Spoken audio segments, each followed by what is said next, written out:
சென்னை திருவொற்றியூரில் ஆக்கிரமிப்பு வீட்டை அகற்ற வந்த மாநகராட்சி அதிகாரிகளுடன் வீட்டு உரிமையாளர் குடும்பத்தினர் வாக்குவாதத்தில் ஈடுபட்டதால் பரபரப்பு ஏற்பட்டது. கடந்த 40 ஆண்டுகளாக சத்தியமூர்த்தி நகர் 1வது தெருவில் வசித்து வரும் பூங்காவனம் என்பவர் வீட்டை ஆக்கிரமிப்பு செய்ததாக கூறி அதனை அகற்ற மாநகராட்சி அதிகாரிகள் பொக்லின் எந்திரத்துடன் சென்றனர்.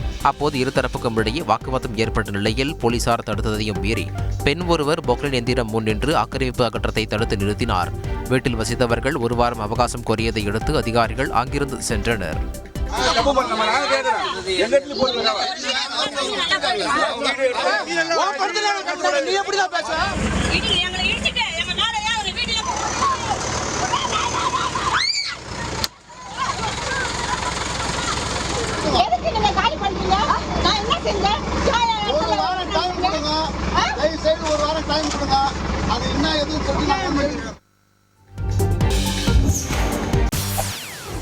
செய்திகளை உடனுக்குடன் தெரிந்து கொள்ள உடனே சப்ஸ்கிரைப் பண்ணுங்க.